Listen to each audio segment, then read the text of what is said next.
the Overwatch League, right? It's very different. But when I look at Void and I look at him in general, so there's kind of four main strengths that I see in his game on D.Va specifically that I think sets him apart from the rest, right? And the main focus of this VOD is going to be on the last one, right? So number one is just mechanics, straight up. When I watch Void's play, mechanically he is one of the best off tanks I've seen. Extremely good close tracking. Oh, hey clairvoyant. You haven't missed too much. Literally just intro. I was talking about how this is going to be focused a lot more on like thinking like Void and thinking like a pro off tank, rather than like, oh, why is Void so good? There's gonna be a little bit of talk about that, but it's more about like what are Void's like what are the things that Void has to keep track of in like helping him make decisions and how to play, right? And what makes his decision making more correct versus someone else, right? Dick mechanic. Okay, so his mechanics very very strong, really really good close tracking, um, right? Really good close tracking, really good micro missile tracking.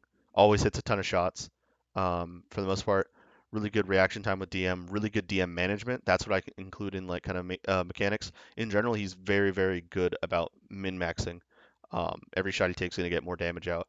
Every DM he gets is gonna eat more damage with that, right? Really really good about that in general. Number two, I have his positional discipline, right? And what I mean by that is um, so positional discipline is not um it's for the most part it's just not taking unnecessary damage, right? Not forcing yourself to take more resources than you need, right? D.Va can carry in a lot of ways, but the she's not meant to be like the carry of a lot of comps, right? It's not really her job.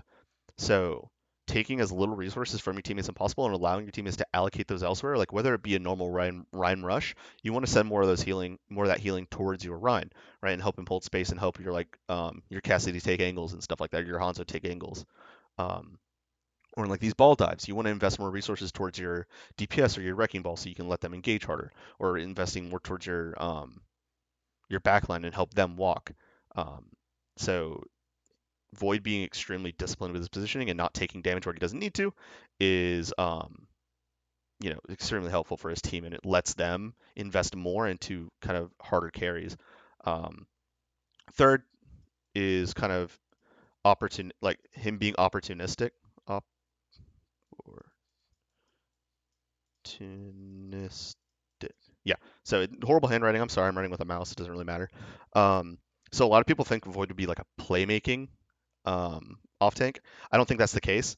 I think he does make a lot of plays, sure, but I think the better word to describe him would be opportunistic, right? When I say he's positionally disciplined, right, he doesn't take a lot of damage, but when he's opportunistic, what I mean by that is he's not putting himself in positions to force plays and force things to happen. He's not doing that. What he's doing more is he's kind of capitalizing on plays that come to him, right? He's not the carry. He's not the one who's going to be making a lot of these plays, but if one comes up, he's in a position where he can get that, right? He's in a position where he can capitalize on mistakes that people make because Overwatch it's played by humans, right? It's not played by advanced AI. I mean, yeah, at least. And people are going to make mistakes. It's just how the game works, is how humans work. People are going to make mistakes. And Void is usually in a very good position to capitalize on that because he's got one, really good mechanics, two, and he's not wasting resources from his teammates, and he's not wasting his own health. He's not wasting his own DM, so he's able to capitalize on a lot of opportunities, right? But these aren't really the main focuses that I want to kind of go into. I know you can't really see the numbers, so sorry about that. That's just how I was writing. Number four is kind of I know I wrote that the weirdest way. What did I just do? I don't know why I wrote it like that. I was wrote it like backwards. But um, the biggest thing that I think separates Void from the rest of like the divas in the world is his situational awareness, right?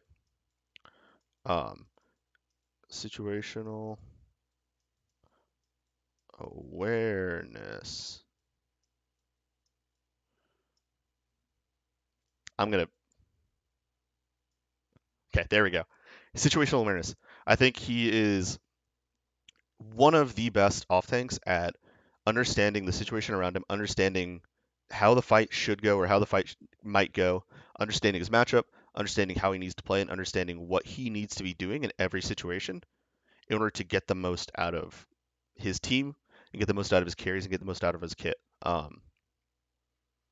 And not that he's perfect, he does make mistakes. I'm going to point out some of those mistakes later because, again, the point of this is not to be like, oh, Void's just the greatest player of all time.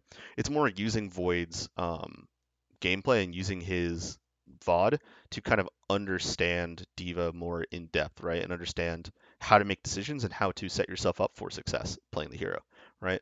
Because she's incredibly complex, and I think the best way to understand her is by just watching her more, watching the gameplay more, and taking time to think about situations before they happen and thinking about how situations might go or how you might want to approach them beforehand so you don't have to worry about thinking about it later, right? With so much stuff going on and so much stuff to be aware of, it's really easy to get bogged down and kind of stuck, right? On, like what I need to be paying attention to and like who I need to be worrying about. There's so much going on, so much. And I understand that D.Va can be really complicated like that. So you want to do a lot of that thinking beforehand, right? And that's kind of the goal here. So when I say situational awareness, and focus on that for the most part. So SA, no, okay, I don't want to use SA because that means other things. So I'll say like situational awareness, sit awareness. All right, so situational awareness. What I mean by that, and situational awareness in general, it just means understanding win cons, right? So all it is understanding what your team's win cons are, right? Win conditions, just what your team needs to do to win, right? What you need to do to win in that matchup in that specific situation. It's understanding your win cons. And what Void does a really good job of it is playing for those, right? And playing to optimize those win cons. And I'm going to go through a lot of macro, like a lot of macro information real quick, just to make sure everyone's on the same page and that there's no assumptions being made about, the game so that there isn't kind of some misinformation. So, and like situational awareness is being aware of your win cons and being able to play for them and being able to optimize them, right? Being able to set up your teammates and set up your own team or set up yourself to enable those win conditions, right? Win conditions come from three, I'd say, sources, right? Three kind of situations or facts about the matchup or about the fight that's going on that will, let you come to the conclusion of what your win cons are, right? So first is comps or comp matchups. Comp matchups. Comp matchups. Number two is um, what's it called? Is understanding fight flow.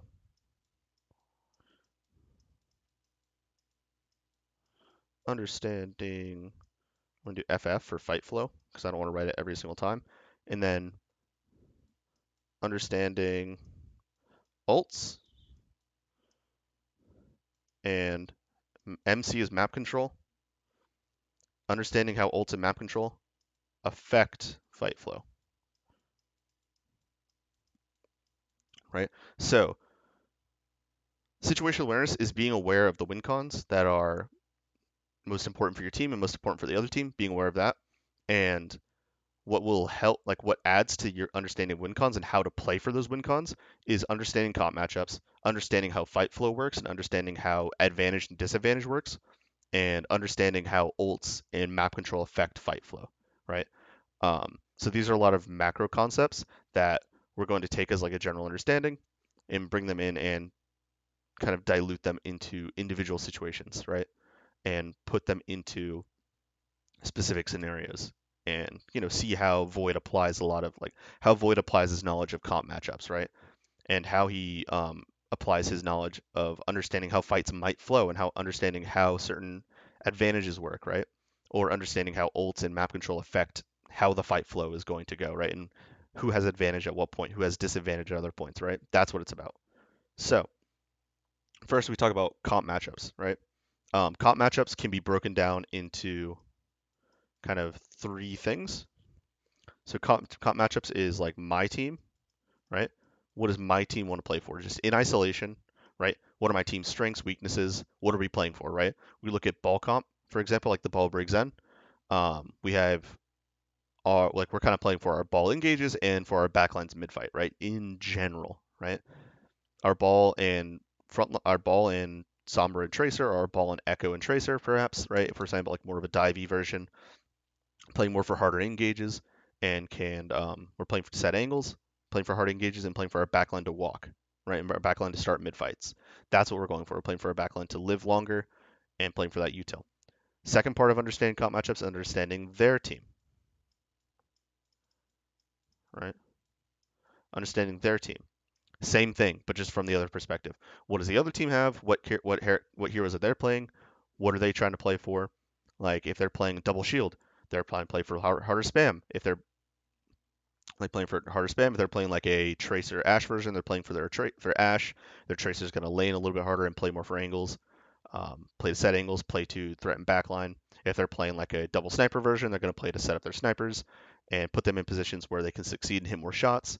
If they're playing like a Genji Brig version, right, they're going to play more to brawl. They're going to play for harder hits with their Genji to set him up, right? It's understanding what their win guns are, understanding who their carries are, right? Didn't mention that with the my team part. It's understanding who your carries are, who you're playing for, right? And then the last part of that is combining these two into how does that work? Like, how is this interaction going to work? And how do we need to play? How do we need to play? Right? Basically, comp matchups is just taking what does my team want to do? What does their team want to do? Combining that kind of information and that understanding that we have and breaking that down into how do we need to play, right? If I'm playing Balbrig Zen versus Double Shield, how do I need to play, right? I understand what I'm good at, I understand what they're good at. How do I need to play based on that, right? And those comp matchups are going to go down and they're going to break down into understanding how our fight flows, right? If we know we're playing Balbrig Zen and we want to, or like we're playing Balbrig Zen versus like a brawl comp, right? Like a Ryan, D.Va, Cass, May comp, right? Like standard brawl. Um, our fight flow is going to be we're going to try and play for an early engage, force out resources, where our backline has distance. We're going to force out resources, get out, then they're going to keep rotating. Like we're going to hit them on that first rotation, and they're going to try and live that rotation. We try and get value off that rotation. We read it, then we back up. That's when we had advantage. We have disadvantage because we force mid fight. We back out, and then we reset and we go for another engage where we have advantage from angles, and we try and avoid that hard mid fight area where they have advantage. Right? We need to understand our comp matchup and break that down into how that fight flows, right? It's really complicated when you think of it in like this sense, but in game it's a lot easier to see, and we'll get into that.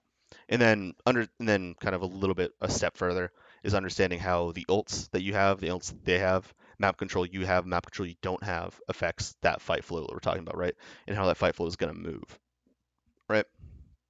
Um, and kind of like with that ults and map control, it's really just understanding ult interactions, right? We have this ult, they have that ult, right? We both have this ult, we both don't have that ult, right?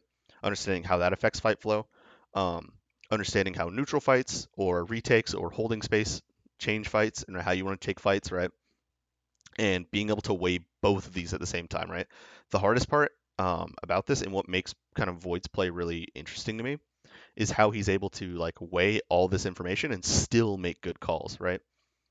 Because there's so much going on in these matchups, especially in the mirror, like the ball Briggs and mirror, which we're going to look at a lot, there is so much information to take in, right? There's so many things to be worried about, so many things to pay attention to, and Void does a really good job of juggling all of this. Obviously, he's not going to be perfect. There's a lot of mistakes being made, and you like in hindsight, there's a lot that can be fixed. But I think looking at it, it's like okay, he makes a lot of really, really good split-second decisions, and I think it's amazing actually how he's able to weigh understanding the comp matchup, and then understanding how the fight flows in general, and then understanding how that comp matchup and understand like applying the comp matchup to understanding basic fight flow, understanding advantage and disadvantage, and then also adding in the depth of what else do we have, what else do they have, and understanding how they control the map. Um, so that was a lot of like macro stuff, real quick. Might have been a lot, so I'm sorry about that. Is there any clarification needed about anything before I move on? Hopefully not. I can still talk about something, but I just wanted to get on the same page where it's like, okay, okay, cool. As D.Va, you need to understand fight flow. Fight flow is determined by comp matchups and also determined by what ults do you have, what else do they have, who's controlling the map, where are they controlling the map, right? And I view D.Va as the ultimate facilitator of this, right? The way I kind of view D.Va, and especially this ball Briggs Zen, but also in brawl comps as well, especially in mirrors, is D.Va is a facilitator of fight flow and a facilitator of tempo in general, right? Able to set angles really fast, able to set up in places, and able to kind of enable anyone who wants to set tempo, or enables us to deny their tempo pushes, right? Enables us to deny threats and kind of maintain tempo, maintain control, right? Um, so that's kind of the basic situational awareness rundown. It's all about win cons, all about comp matchups, understanding fight flow, ults, map control. That's the focus of kind of the situations we're going to look at. So, getting into the VOD. First off, so kind of the way this is going to work and the way this should work is we're going to look at kind of specific situations, or sorry, I need to figure out why this is kind of being like this because I really don't want my bottom taskbar being here. I don't really care. It's just kind of annoying, but okay. Either way. All right. So we'll talk neutral. Neutral, it's a mirror, right? Mirror, ball, Briggs Zen, Sombra Tracer. Um, First and foremost, you get an understanding of macro-wise who we're playing for, who are our carries. Talked about it earlier. Playing ball, Briggs Zen. We're kind of playing for engages with our ball and with our ball. Sombra Tracer, especially early, they're going to play for map control and play to set angles and play to threaten other backline. And our backline is trying to set up, get in a stronger position for a mid fight without putting themselves in danger, right? They want to be a position where they can live mid fights as well as push advantages that they have. And as D.Va, we're going to be doing kind of two things: setting up our backline, helping our backline set up, and also helping our ball, Sombra, Tracer kind of lane and push, kind of push out other team's ball tracer and establish more aggressive angles. We might help them when we have the opportunity to, when our backline is stable. We have a lot of options, but D.Va is going to kind of be a facilitator, and there's a lot of things to worry about, right? But when it comes to neutral, right? Understanding the neutral, like we're playing for our backline, playing for our ball, playing for our DPS, right? We're not really playing for our D.Va. Our D.Va needs to take as little resources as possible, and we'll see kind of during this fight specifically, Void does a really good job of just taking zero poke, right? So that's one thing to look at. Um, but on neutral, something that we need to be aware of is the fact that we don't have full map control yet, right? During the fight and during the mid fight, we might end up with map control, right? We might end up forcing out their ball, like we hack their ball and kill him, and we don't have anything to worry about, right? But we need to be aware of where we have control in the map, where we don't, because our main goal is setting up our backline right now, getting our backline to a strong position, and denying threats to them, right? In order to set them up in a strong position, we need to be aware of what threats there are towards them, right? In this comp, biggest threats towards our backline in this mirror with no ults is going to be ball engage, right? If their ball doesn't engage, our Brig and Zen should be able to live that on their own, right? If they're in a good spot already, like they're in a place with cover, they can turn around corners and they have packs and they're playing correctly, they'll have enough resources to live on their own if the ball doesn't engage, right? If the ball does engage, we need to be aware of that, right? Because if the ball does engage, that's extra damage that can't be blocked, and like it can't be blocked by Brick Shield. It can't be easily healed by Pax or Harmony Orb, and one of your backline will get exploded if you're not there, right? So if ball's not forced out, we need to be aware of that. Need to be in a spot where we can help our backline, right? If the ball is forced out and there is no threat to our backline, we can walk a little bit more aggressively, and we don't need to worry about them as much, right? It's all about understanding our carries, understanding where they're set up. If they're set up safely, I don't have to worry about them anymore, right? My job of helping the backline is done, right? Not forever, but it's done for a little bit, right? For the next 10, maybe 5, 10 seconds, right? I don't have to be babysitting them anymore, right? It's this neutral, right? They don't have map control yet. My backline's safe for a second, right? So what you'll see is like biggest threats to our backline are their ball and a little bit their for like a small percentage their DPS, right? Um, while their DPS aren't massive threats if their ball doesn't engage, it's still a threat depending on the player, right? There's some kind of player reads. So should you play to prevent Sombra from getting hack while sitting on your backline? I think it depends on like what information you have, right? So let's come in this neutral. Come out. There's Telly coming out. They set up. They're playing to get mega hack, right? They walk forward. So like first off, there's no threat to backline, right?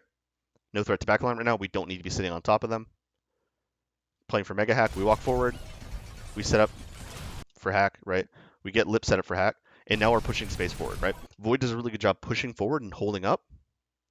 And right now, we know where their Sombra is. We know she's not going on backline, right? We just saw Translocator go over the front. We don't need to worry about that anymore. She was just hacking, right?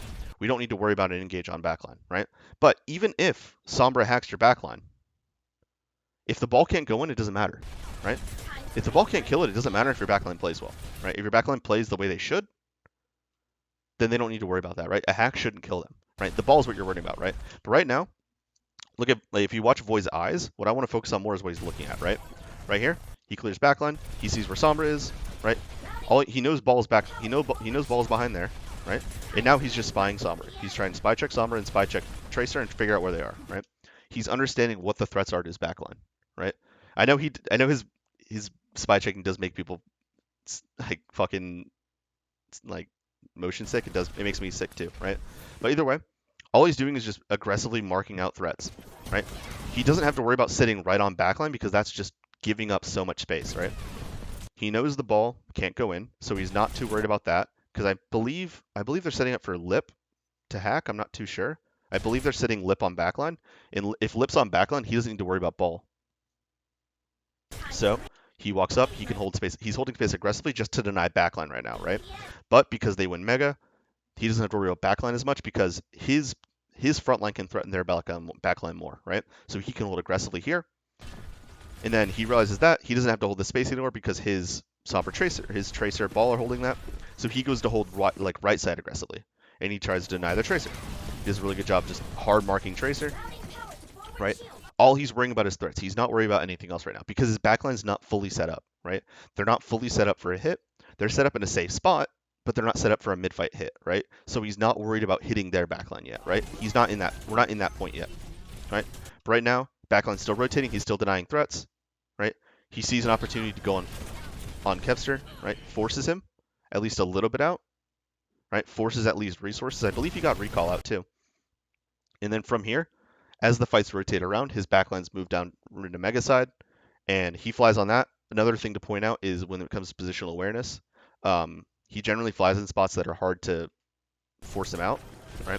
Flies here, forces out Kevster, flies up a little bit and lands up. He flies up and lands for a second and gives himself a second to like kind of breathe and figure out what's going on.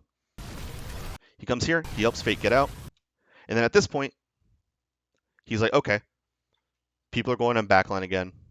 My team is like stabilizing. If you look at the flow of this fight, first up, let's look at flow real quick. So from here, we have advantage, right? Holding aggressive advantage, but we don't have enough to go forward yet, so we're just kind of holding. We have to give up a little bit of space. We have to give up a little forward pressure because, what's it called? We go and mark right side, right? We also don't have angle set up, and we need to give up a little bit to have our angle set. And then we give up a little bit by holding side space. We give up a little bit of forward space to hold side space. We mark out their Tracer. We don't let Kevster play for free, right? And again, because we're using a lot of resources this way, we need to back up a little bit. We give a little bit. We rotate around. We take the empty space, right? The space around Mega was empty, right? See, Glad's evacuated a little bit rather than holding here. Glad's evacuate through here. So that leaves a lot of this space free. And we just like recognize that the space behind us right now is a little bit more dangerous. There's Kevster there, right? There's a threat there. So backline rotates around. Glad's backline rotates over here, right? They're going to be playing around here and probably over to here. That's what we know at this point. We've got threats over there, so we don't need to worry about them that much when we start rotating a little bit, right? Our backline's safe, at least for now. Right? We're still marking out threats. Right? Our backline's good. We're holding forward space aggressively again. Right? We don't have to worry about the ball. We know where their ball is. Right? Our ball is marking out their ball. Our backline's in a good spot to absorb. So again, we can keep holding forward space. And then we see there's threats on backline. Their ball can't go in, but we see that we forced out so much resources from their Tracer that this is killable. We go back peel, hard peel, really, really good play. Right? But you can see how he's balancing holding space forward, holding aggressively, when he can, but being aware of who can go on his backline, right? And being aware of, when people are looking to go on like and kind of weighing the options, right? If it's just a tracer, his backline can generally deal with it, right? If it's tracer and sombra, he kind of has an option. I would generally peel for that. If ball's going in, he needs to be there, right? But he doesn't need to be there at that instant, right? He comes a little bit late and he's able to clean up the kill. I think it's really good. But then now they're up one, they're up tracer and Sombra's forced out. He can go way more aggressive now. There's way less threats on his backline. He goes way more aggressive. Again, positional discipline. He flies up, doesn't go all the way in. If he flies all the way in and gets bashed, then he risks getting demeched. He flies, goes to the side, lands safely, right? And he's able to set an extra angle and help his teammates go in, right? Because Sombra Tracer aren't there, really not a worry on backline. He doesn't care anymore, right? He doesn't need to look at them anymore. And then that's a pretty good play. That's a really, really good mid fight. Really good discipline in general. He's aware of what's going on around him. He's aware of where people are, and he understands who's a threat to my backline, right? Who do I need to look for? He does a really good job of doing that, right? If Tracer and Ball were unknown in a lot of these scenarios, right? If for some reason they didn't have scouting and they don't know where their ball is, right? If like the ball loses this and then he rolls out to the right, right, and he hides in right side room, for example, like he hides over in here, right, or hides around in that mega, and we don't know where he is at this point, then it might be a little bit more risky to like push space forward, right? Might be a little bit more risky, but because we know where we know where they are, we have that information. We know exactly what threats we need to worry about. We know exactly about how much time it's going to take for them to get on our backline. We have an idea of where this fight might go. We can understand where the fight might flow to, right? We might understand the fight flow or might be able to make a guess as to how this fight might flow, right? But again, he's just being aware of where his backline is. He's being aware of where their backline is. If their backline can't walk on ours, we're good. He's aware of what threats are to our backline, right? I will say Kevster's doing a very, very good job playing where he can. Should you ever commit to Sombra to make her TP out? I don't like that. I really don't like it, honestly. I don't like. Okay, so it really depends. I'd say that in early fight, I think it's okay, as long as your backline's in a spot where they don't need immediate peel, right? If you're helping, so like, it's really just going to depend on where their ball is and whether a team's going to be able to force mid fights, right? So, if Sombra sets an angle early, then you can force her out early, and like, especially if your team's rotating in. We'll actually get to a situation later, and we'll be able to see it, but I think it's pretty good in mid fights if you can force one person out. That's not that bad, especially if she has ult, you know. But I personally think that if you just set up aggressively, right? If you set up more forward, it's just more it's more pestering, right? Kind of like I'd say the way that we're dealing with Kevster here, I think is probably what we're going to be looking for. But I think committing Ruckus to like a Sombra is way more situational, if you know what I mean. Right? It's kind of hard to say like, yeah, you should always do that. You shouldn't always do that, right? It's really going to depend on what else is going on around you, right? Um, it's always going to depend on what's going on around you. Like, can they engage? Is their backline close? If their backline's close, then it might be really hard. If their ball's not set up, then yeah, perfect, right? Their ball can't go in, that's good, right? You have Sombra sitting on backline. If your Sombra's playing back and sitting on backline, you can go for more aggressive plays because your Sombra's there to peel, right? Your Sombra can deny the ball. So it really just depends on what's going on around you, right? It's super situational. Um, and that's kind of what I'm saying when it comes to situational awareness. You need to be extremely aware of what's going on around you, what resources are being invested where, who is where, and you need to be all at the same time weighing these options, right? This is to play at like Void's level, right? So it's really, really high level. But you need to be constantly weighing all these kind of things going on around you, if that makes sense, right? Um, so I'm going to look at a retake next. If we go to 230. All right, we'll talk about retaking. So retaking, when I say retake, I mean other team has map control in some way, shape, or form. They're on defense. They're defending the point. Retaking is we're pushing into space that we don't control, right? So when it comes to retaking as D.Va in this mirror, right? Understanding the carries again. Our carries are backline. We're playing to set up our backline so that they can get value off of those kind of engages that our ball tracer are going for, right? Ball tracer and Sombra are going for. Also, kind of add a wrinkle to this plan is understanding ults, right? We're going in this kind of matchup, the big ults to really pay attention to are support ults and EMP, right? We're coming to this fight. we assume that there's no support ults on the field at all, and we have EMP. So we're going to think that we have advantage here. We have ult advantage, definitely, I mean, for sure. Um, we know they might get EMP mid-fight, right? We don't really know. They could, they couldn't. No support ults on the field, right? So we're probably going to be playing to set up backline and go aggressive off an EMP. That's probably what the plan is going to be. But here we go. Coming into this retake. We're going to look at later some fights where things go a little bit wrong, and I'm going to give a few of my criticisms towards how Shanghai plays, right? So here, at this point, we can see at the beginning of this that Fate, Fleta, and Lip are doing a really, really good job of drawing Muse and drawing the rest of the front line of the Shanghai Dragons back, right?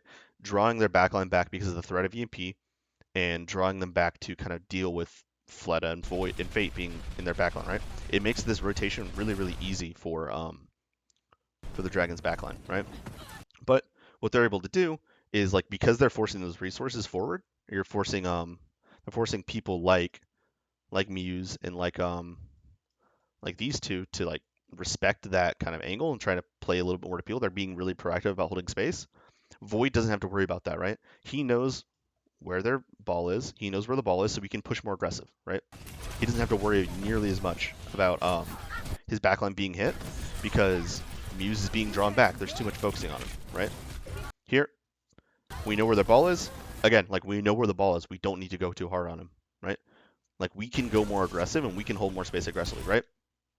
Also, Lip plays with backline here. He TP's back and hacks ball. Really, really good play from him. And then here, we have advantage, right? Well, we have advantage to a degree, right? We're close to. We have EMP now. We have Rally coming up soon. We've just gotten a pick, but Fate's kind of backing up. We are at advantage and we're about to push it, right?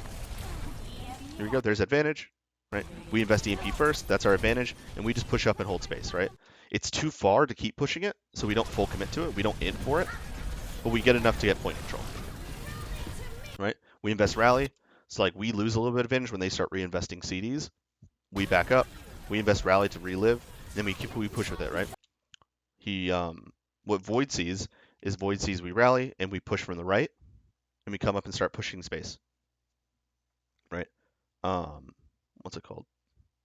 What I like a lot about kind of how Dragons plays here, at least, and how they play their mid fights, which they do really, really well, is they do a really good job of reassessing the situation as the fight goes on.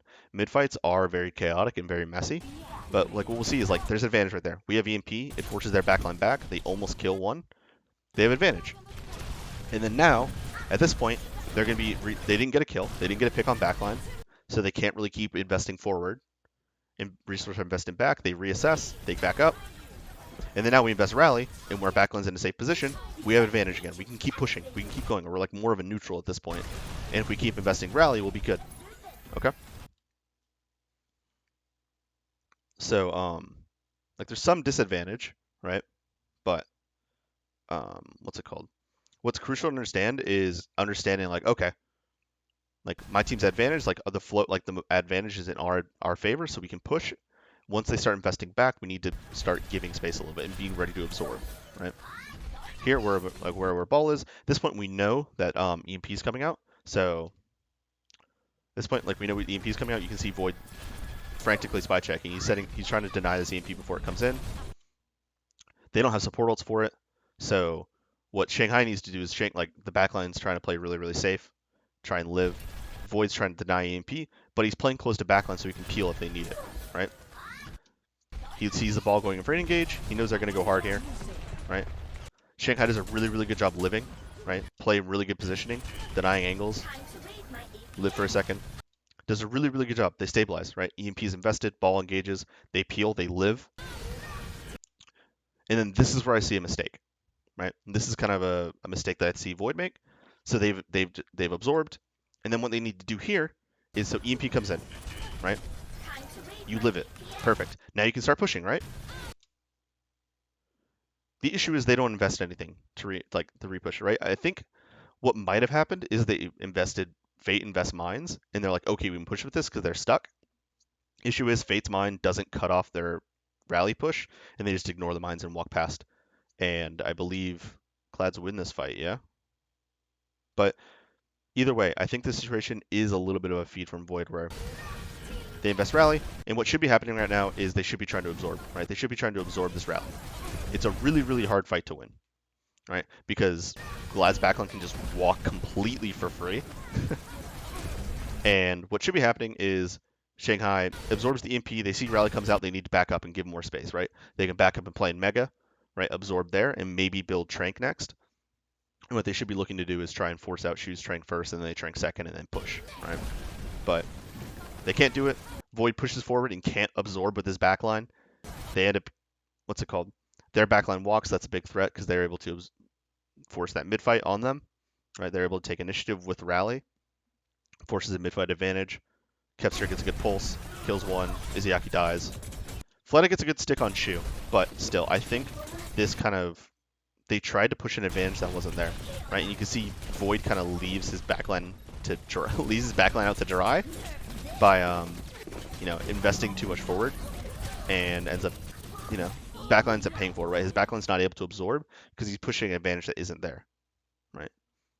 Hopefully that makes sense. It's just about seeing what's being invested and what ults are going on in a fight. Like, he sees a lot of these things happening. You can see he sets up for a lot of it, right? Where they have some advantage, they invest rally, he pushes space with them, right? But then after he knows, he's like, okay, we know they have EMP now. We don't have a support ult for it. I'm gonna play back, try and deny it if I can. He can't deny it. He sets up with backline. Backline positions really well. He understands kind of what can happen and what might happen, and he sets himself up to succeed in that situation. This is a mistake, though. I think this is a mistake. Whether it be Fate's Minds that doesn't really get what it needs to do, or whether it be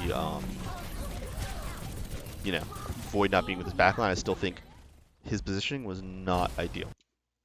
Right? What's it called? What time am I at now? It's 4 minutes. Yeah. So here it's another retake, kind of same thing. Threat here again, as always, is ball. Right? Worried about denying ball. But we know that their ball is on Mega. He's fighting for Mega. We're not too worried. Our backline's already in a pretty good spot. They're already in a pretty safe spot, so we can start pushing up. Right? He's not pushing too far because he's trying to deny getting hacked because he knows that a lot of teams will look to hack D.Va and punish.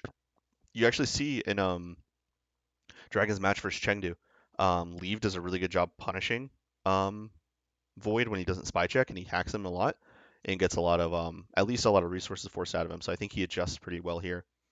All he does is push point and just gets a little point pressure out. Right, his backline rotates around, and at this point, we know again we're going into this fight. It's Trank Mirror, so that's neutralized, and they have advantage when it comes to mines. And win conditions, again, it's going to be ball engage. Ball's going to go for an engage. Try and force out with that Trank. And if we can Trank first and they get second Trank is generally better, right? Like second support, if you have two support fights, you want to be looking for second. You want to be like using yours last, so you have that last push with it. So Muse is going to be looking for an engage to force out that Trank. So are we. But if they're able to set up and go for it first, then it's an issue, right? Muse sets up right side. This is a really good rollout actually for Muse. He tries to kind of cover himself. He goes in for mines. And again, Void is looking for the threats. Who are the threats to our comp? Who are the threats to our backline, right? We're setting up. We're kind of in a neutral state right now. Both backlines don't have full control of the map. And Void is like hard looking for the threats, right? They decide that they want to Trank the mines, which I think is okay. Here's a little bit of a mistake, I'd say. Right, backing up with I think he should be looking for Tracer because we know that Pulse is coming. But either way, right? Trank comes in, we're absorbing with Trank. Or not absorbing, we're trying to push out their ball. Right? Absorb for a second, and then we have our Brig is repushing. We see that Shu feeds. We see that Shu goes too far with his Trank, and we push it. Right? And then here it's just mid fight. Here it's mid fight. It's just living with backline. It's actually really funny. I think I see the exact mine that Izayaki dies to. If you look at right behind the pillar on the left, there's like one hiding around the corner. But yeah, like right there, you saw it on the left. I think like right there, right here. Izayaki dies this later, it sucks, but it's whatever, right? Either way, absorb with Trank, Good. Lijigon does a really good job backing up and living for a second when they push with Trank. He's able to live. They don't get pulse off on him. If they got pulse off on him, it might be a different story. But Lijigon lives. Really good job. I think Shu should probably be with his brig here because he knows his Zen's in Trank and he's gonna reabsorb or reset with his brig. Probably should be setting up with his brig here. Again, playing to live. They lose advantage because their Zen used Trank first. Backs up, gives some space. Right? They Trank second, so we need to live. We play to live. Lose advantage. We regain advantage because they feed with Trank. We repush, and then it's aggressive from here. Right? Getting aggressive. Eat some mines, it's whatever. Being aware of where his backline is, but he's focused on midfight right now, especially when it comes to ults coming up. Right? Also aware of in this situation, we're pretty close to EMP. We're really close to rally too. Right? We'll probably get it mid-fight.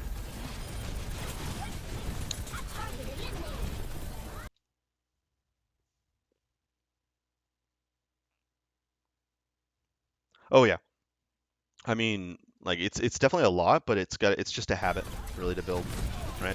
But you see this mid-fight, they know rally's coming up, they're gonna go for EMP, they rally, he pushes, the EMP push, right?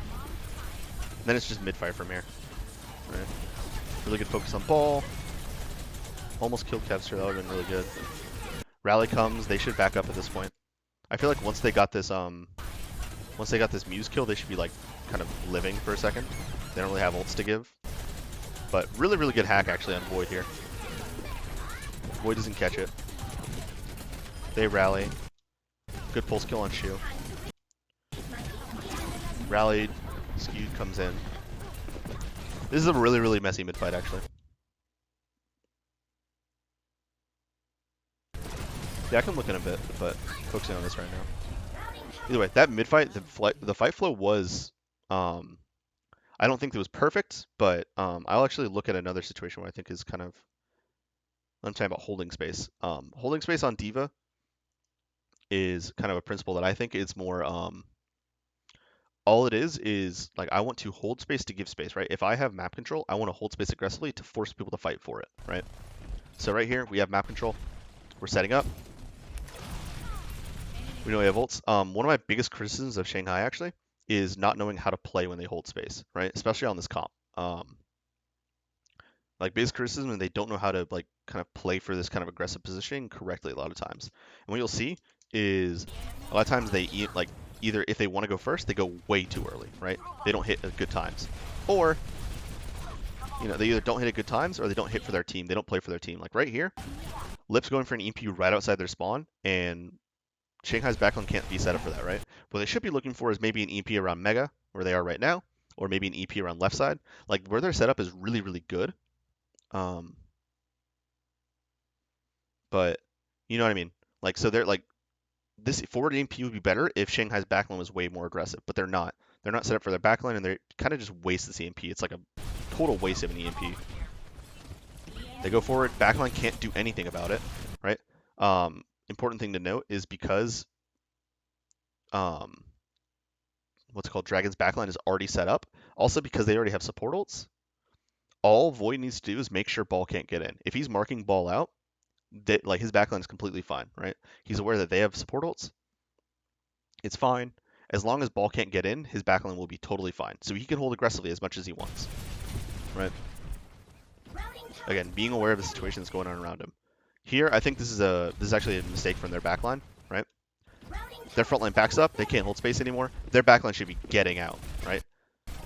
Dragon's backline should be getting out or positioning in a place where they can live, right? Maybe playing in Mega. But what they do is they end up positioning in the open, they get stuck, they get EMP'd. Void's aware of it. Void's like playing in a place to absorb. He ends up backing up and giving space really quickly. But I think Dragon's backline should have been either further back or positioned in Mega Room to live this. Yeah, so it's weird because it's like a very Korean style of play generally to like want to kind of play second and punish. It happens a lot more in Korea than it does in NA. But yeah, Glad's do a pretty good job of like going first. It's just that Shanghai's mid-fights are insane. Shanghai's mid-fights are actually insane. Mechanically, they have insane mechanical players, and their mid-fight, it seems like target focus and how they control mid-fights and stabilizing mid-fights is extremely good, right? So that's kind of what I was thinking of for this point. And then let's talk about actually like a different matchup. So on like versus like Orisa spam comps. So the same principles, even if it's a different matchup, the same principles of what we want to play for still apply, right? Playing for hard engages on our front line. Our front line wants to look for dives and set angles, and our back line wants to force mid fights when they can. And we're playing for their util. So at this point, looking at this, we need to understand what the threats are to our backline. As the D.Va, we're playing to set up our backline and maybe help set angles with our ball if we can, right? But that's all predicated on who are the threats to our backline. Here, the threat really is only Echo, right? If our backline's positioning in a decent place, right? Our backline's not standing the open and not kind of feeding for no reason, and we're pressuring their Hanzo enough where he can't spam for free. We're pressuring their Echo where she can't spam for free. Our backline's going to be fine, right? So we don't have to worry about sitting on them as much, right? There's no ball to worry about. There's no Tracer. There's no Sombra to worry about right now. So we can hold way more aggressively, right? Our backline's rotating and they're in position that a place that are safe, but as they walk out, if we fly up and we start setting space and we start setting tempo aggressively, then our backline has nothing to worry about, right? Because we know that the Echo can't go on us. And then here, it's just kind of cleanup. Muse ends up taking way too much damage. And because Dragon's backline is stable, they don't have anything to worry about, Void can look to make more plays, right? Void can look to get into the mid fight a lot more and, you know, not worry too much about his backline at all. Like, he doesn't worry about peeling at all because he knows exactly where the threats are, right? He knows exactly who can threaten his backline, and he's always aware of that. And he doesn't push. Like, he only pushes when he knows that his backline's secure, right? That's all it is. It's being aware of the situation around you, right? Being aware of who can threaten your backline, being aware of what can, being aware of what you're playing for, being aware of what they're playing for, right? It's all about that, right? So let me look at 5 minutes. So I already looked at that one. Then we'll look a little bit at holding space, and we'll look at a little bit of a misplay from Dragons again, right? So Dragons are setting up on left side initially. They see Echoes meeting them left. Threats wise, they understand Echo's a threat to backline. They rotate away, especially because she's got Mercy Pocket. It's a really, really easy one-shot kill for them. Right? They rotate away. Void is hard marking that angle. They know they have Sombra now, so he's hard marking. He's hard spy checking a bit too, right? Making sure they can't go in. He sees that Echo's above. He flies on to force out at least and let his backline rotate through. He doesn't need to hard engage. He doesn't need to get in on them. All he needs to do is force her out while his backline rotates. He's not investing too much, obviously. As you can see, he doesn't get forced out or anything. He just goes up and denies her while his backline rotates. His backline rotates through, right? Do you think that going back to spawn to pick counter comp is better than just playing what you play in scrims, or is it just based on comp? I mean, I'd say play what you think is good on that map. You should be able to adjust. Hello, Theta. Here's a little bit of a misplay from Dragons. I think it's like their mid fights are usually really good, but they actually what I think they misplay in a good bit is like one, that kind of going first and like kind of understanding how they hold space. It's a little bit iffy. And two, understanding like what angles, like what they can push into and what they can't, right? Because sometimes they get a little bit overzealous, and I think it's probably them trying to make plays. Like right here, really good kill on Muse. They go for the res and they try and kill it, and their backline walks out too far and dies for it. I think that's definitely a misplay. I know what they're trying to do. I think they're trying to deny res. They almost do. They do kill for it, but if they don't kill that kill immediately, they need to back out. It's really hard to hold that. But you can see what he's trying to do. When they're holding space, when there's threats, Void's being incredibly aware. Yeah, they could have walked that way, but I think they could have just stayed in that room, honestly. Like, I don't know why they left the room, right? I just think they could just walk back to point and give that up. They don't need to hold that anymore. It doesn't worry. It doesn't matter anymore, right? They've got their advantage. They got one pick. They're forcing out res, and they leave, right? If they got the kill on res, perfect, but they just need to leave at that point, right? There's still an Echo. There's still a big threat there. And because they don't kill the Mercy, Void has to like, okay, I'm going to go try kill a Mercy. And even if he does, their Echo's still a big threat without the Mercy Pocket. And then they don't account for Birdring, who ends up coming from behind and killing, I believe, both of the backline. Yeah. So, not accounting for threats. They don't make up, like, they don't end up, their kind of gamble doesn't pay off, and they don't account for threats fully, right? So, a little bit of a mistake, right? So that was like kind of being active about denying threats and being active about, you know, being aware of like actively spy checking, backline still setting up. We're getting our backline into a spot where they want to fight. So being aware of who's threatening them and actively denying that. You see 6 minutes. See my next timestamp. So the next retake I wanted to look at was this one. So here, coming into this fight, looking at ults specifically, really not a lot of ults. Neither team has many ults. All we have is mines, so at least we have that advantage. But we don't need to worry about an Echo hard engage. We don't need to worry about an EMP. We can walk pretty free, but again, we still need to worry about where Echo is, where Sombra is. You can see Void's hyper aware of setting his backline, right? He understands that if he's not aware and he's not paying attention, and Echo Sombra engage on backline, they can get a pick, and it ruins this whole push, right? He's being extremely active about it. He walks up, pushes up, Echo flies on, he backs up immediately. He helps backline, right? They're not set up in a place yet where they can absorb on their own, so he plays to live. He plays to help them up, right? Izayaki hits a really good kill on Kevster. They kill Birdering. Very good play, right? Super good play. And because there's no threats on backline anymore, walk. He walks. He's not scared of anything, right? Super good play, right? Really good play from Dragons. Mechanical plays, right? Getting kills that they might not have, but they push advantage. There's no threats on backline. They push. They go, right? Really good job from them. So, sorry, let me just look at something real quick. So yeah, that's kind of this matchup. And I want to look at a little bit of D.Va in like kind of Orisa matches. So, on Hana, right? Sorry, I need to see something. Okay.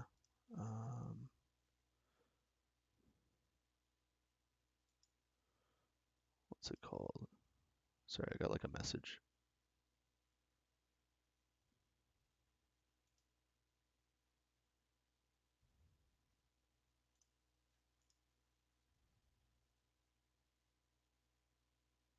Okay, so next, I'm gonna talk about some mistakes, and specifically like the thought process of why I think they're mistakes, and kind of how like we can look at specific matchups and looking at advantages and disadvantages, and like what we should be playing for, right?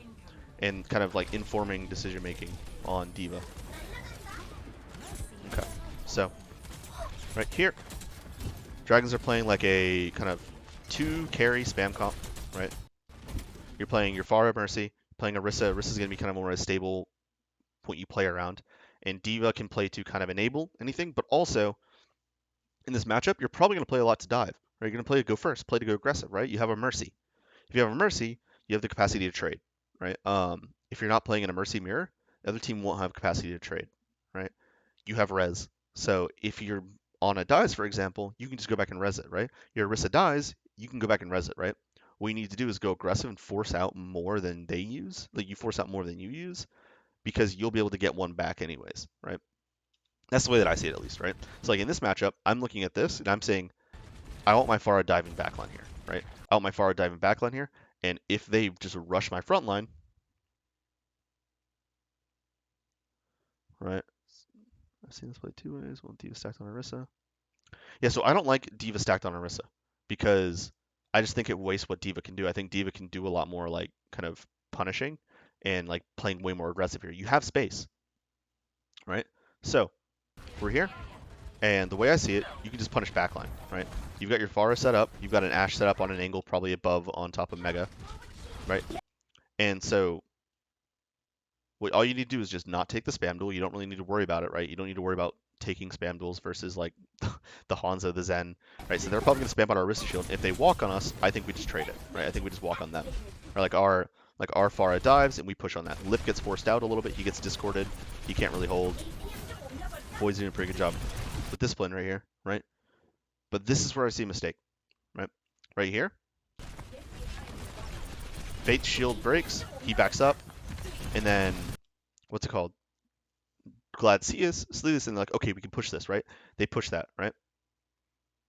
my concern is that like, all right, so if Fate dies, what happens? Right? If Fate dies, do we lose like our carry? No, we just lose like some position, right? What I don't want to do is I don't want to give up all this map space and give up opportunities to trade out, right? We have a mercy. We can go res. If our Orisa dies or if our Ana dies, we can trade it. It's fine, right? So like what's going to happen is they're going to push in Fate. They're going to push in Izayaki. When they do that, they're going to give up. They're going to give space, right? Because they don't have enough resources to hold that. They don't have a Brig, right? They don't have like a Zen or like a BAP to hold that damage right there. So Fate's going to back up, and Izayaki's going to back up too. They're going to play to live. In that time, that's the time for Lip and Fleta and Void to capitalize on that, right? So what I think should be happening, like what you'll see Void do is Void tries to peel and tries to keep his Ana alive. He tries to keep his Ana and his Orisa alive. Ana dies, right? And this whole time, Void's just going to get spammed out. He's going to lose a ton of health. He gets demeched, right? I believe he kills one, or one dies. But in the end, they don't end up winning this fight. You'll see that they go straight to second point afterwards. But if we look at this, so look at this fight, look at this perspective, look at this fight, but instead of focusing on Void's perspective, focus on looking at their backline. Look at Shu and Skewed. So you see, like, if you look at their health bars, they go extremely low, right? Low again. Lamp comes out soon, right? All this is being forced out simply just by Fleta being there, right? I believe Lip is on top of Mega on right side from defender's perspective. I believe Lip is up there. Either he's up there or he's on top of point, like on the walkway. I'll see if I can find it earlier. But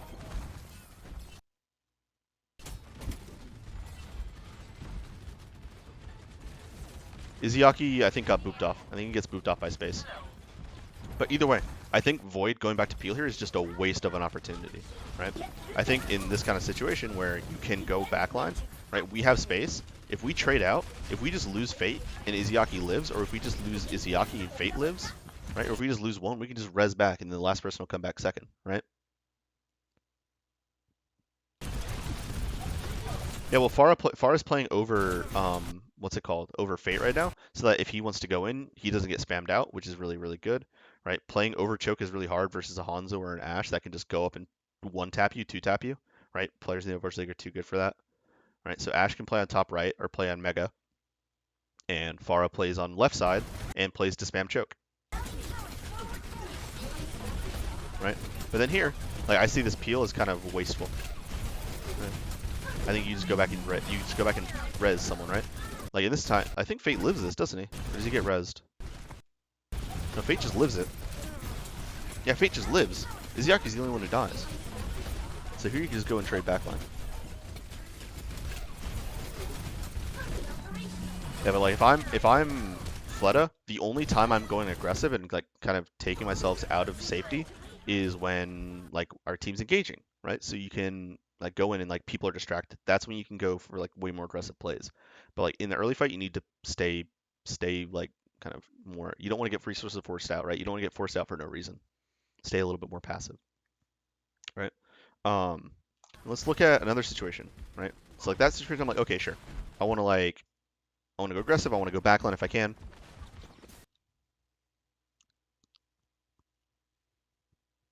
Mini stairs. Yeah, you could. Like mini like left side from defender's perspective.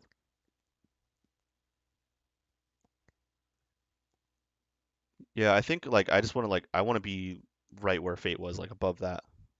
Because you force people to come out to look at you. If they want to look at you, they have to come all the way out. So you can just stay over there and then you can go straight on backline over the top if you really want. I don't want to get stuck in the room. The wall like far left. You could, but yeah, it's like that's giving up a lot. If you just hold like right above where Fate is, I think that's good. But here, I want to look at kind of something similar. And this is the same thing I was talking about with Shanghai earlier, where my biggest concern or biggest issue with them is their ability to just go first and push advantages they have, right? Their mid fights are really, really good, and it bails them out of a lot of situations, right? So here, they're holding space really aggressively. And something you'll see Void do positionally that I think is really good is like he takes negative spam. He takes like negative damage when he doesn't need to. Like he lives really, really well. But what I'm seeing here is sure they don't have ults, right? They have Bob. But if you're going to hold this aggressively, there's two things they need to do. There's two things they need to do. right? Or two options when you have map control and the other team has a lot of ults. You can either go extremely aggressively, go first, right, and make a play before anything happens, or like kind of force a later fight on point with a recontest, like after you force out a bunch of ults. Or you can hold aggressively and then give space quickly and try and play for re-engages, right? What Void does is Void doesn't really commit to either, right? We don't commit to going aggressive. We kind of commit to like, maybe like going second and re-engage, but like we come back and we live with team. Like we're giving up all this map control, we give up all this space, and we just back up. And he goes for like a kind of a half-assed bomb. Not very good. And we just give up so much space, we give up so much advantage, right? And it's not like we're trying to do anything, like we give it up, but we're not trying to do anything with it, right? Like what should only happen, like what should happen here, what I think should happen, is at most Lip dies, right? At most Lip should die to this what's it called? To this pulse bomb. Maybe Fate, right? But even if he does die, you'll have Fleta reading. Like what I see is I think Void should fall down where he is now without bombing. Fate, like Fleta should come down here too. And then once Glads push on that high ground, we have an advantage to push, right? We have an angle we can push. We can have Fleta come out from one window and Void come out another, maybe, right? And we have an advantage to repush. I think the Dragon push force. I don't really know what you're saying. I don't really know which situation, but either way, what I'm seeing right here is I see like kind of a wasted opportunity. I see that like we're holding space really aggressively, and we know we can't really go first. We decide not to go first, sure, but we kind of half-ass it. Like dragons don't commit to backing up. They don't commit to playing back and like playing for a re-engage, right? We can give space and we can play for a re-engage, right? That's what we could do, but we don't. We like half-ass it, and 3 people die for it when we really only should lose 2 at most. Right? They force out a lot of ults, which is great. Like we force out Pulse, Dragon, and Window, which is fantastic, right? I believe Trank comes next too. So, or Bongo comes out too. Like so many ults. This is perfect. So this is super good. But I'd see we could do a lot more with this if we let Fleta live. Like we play back to live and we play to re-engage. That's the way I see it.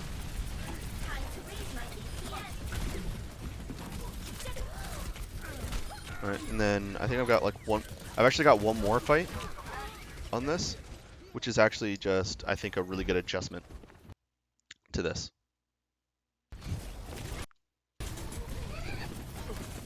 Trials is tier 2. I'll count it. It looks a lot better than tier 2.5 in the title. So, we just had to, I just rounded up, or rounded down, I mean. Headshot and skewed. Yeah, it was good. Like, it was definitely a good play. But I think, I want to look at, like, the macro situation. Why are you not mod? Fuck you, Cap. So, kind of the last thing I want to look at is just kind of a culmination of, it looks like Void does a really good job adjusting to the things we talked about and things we looked at. Just really well, and also he does a lot of very good macro things. Positioning very well, really, really good DM management. Stuff of that nature. So, here you go. Shu does this thing where Shu like flanks on right side with Kevster, which is funny. I think they're doing it to set another angle, which I think is kind of interesting. Void does a really good job playing positioning, avoiding spam where he can, pressuring out those angles. Right. Balancing DM usage, not using too much. Gives up space when he has to. All he's doing is denying angles and not letting Kevster and Shu go in. That's all he has to worry about. Him alone right here is just marking out 3 people, which is more than enough. All he has to do is, he's doing a really good job. I'm trying to think of the best way to say it. Not forcing resources from his team and just backing up when he needs to, right? He backs up. They force a ton of resources towards him. He backs up. D.Va armor is a shield. Real. Yeah, zones out a lot of people. Forces resources. He goes and gets Mega. They chase. Backs up, holds his position again. And again, he's still marking out people. He's getting spammed out a little bit. Holds DM and gives up. Right. And then what I see here is all he was doing, he was just marking out space. All he was doing is zoning. Right.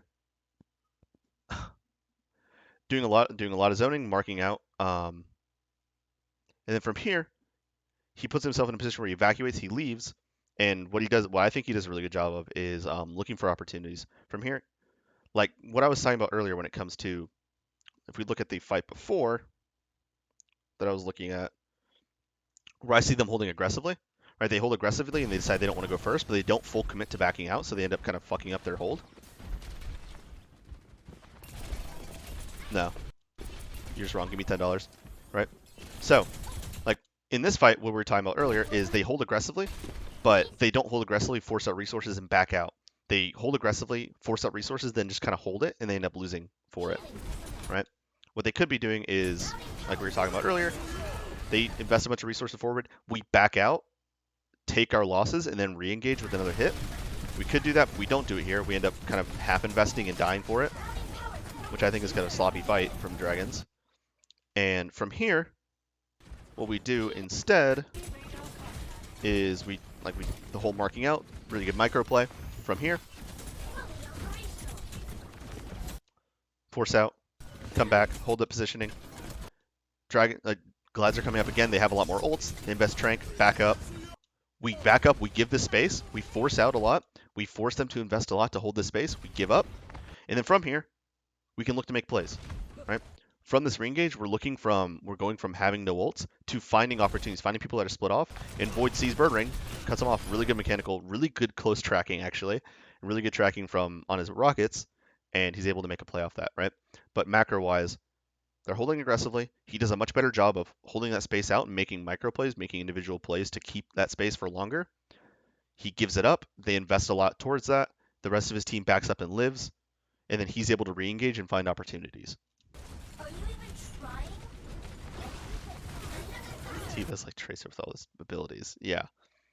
So that's the way I see that. I see it was a really, really good opportunistic play.